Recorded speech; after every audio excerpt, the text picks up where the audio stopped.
Good day, campers. Today's project is I'm going to be replacing the vacuum breaker, check valve, anti-siphon valve. All of those terms seem to apply to this particular device.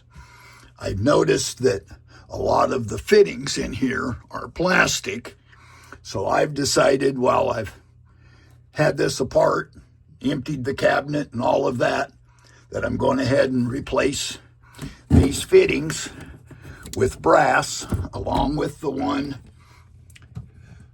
going through the wall down here in the bottom of the cabinet. I've already replaced this plastic fitting with brass when I replaced the flexible hose that was here with PEX. If your only goal is to replace this valve, it's actually very simple. You just unthread these two fittings, the one in the side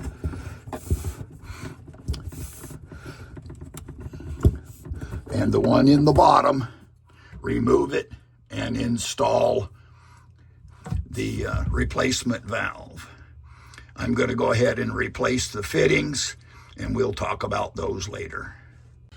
The water hose connection through the wall is threaded and uses a plastic fitting as well. So I'm going to remove the water connection on the outside wall and this section of PEX so that I can work on this on the bench and then put it back in place. So I'm going to remove this fitting and this fitting and replace them with brass fittings.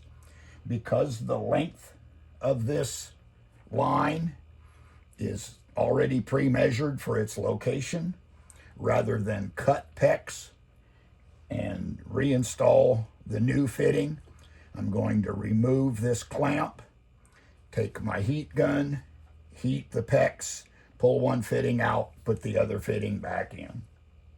With the old fittings removed, the new fittings installed, all I have to do now is crimp my PEX ring.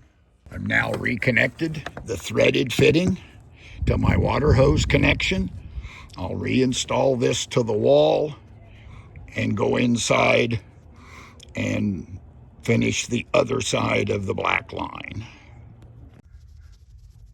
The person that built my coach actually spliced a piece of PEX together right here with a plastic fitting. So I'm going to remove this clamp, heat this with my heat gun, pull this apart. I'll replace that plastic splice with brass, and that will make it easier to replace the threaded fitting. Everything's reinstalled. The feed-through cover is buttoned up. Everything's put back in place. I've reinstalled the screw in the clamp that holds that line in place. No more plastic fittings. These are both brass. The union is brass. The 90 degree is brass. The threaded fitting and the water fitting coming through the wall is all brass. One little note here is when I build these things on the bench, or in my case, usually on the floor with a towel, and I know I'm going to reinstall it back into a small area, I like to have the business end of my PEX clamps facing someplace where it's easy to get that tool in there. The tool's kind of long. Thanks for watching, and please remember to like and subscribe.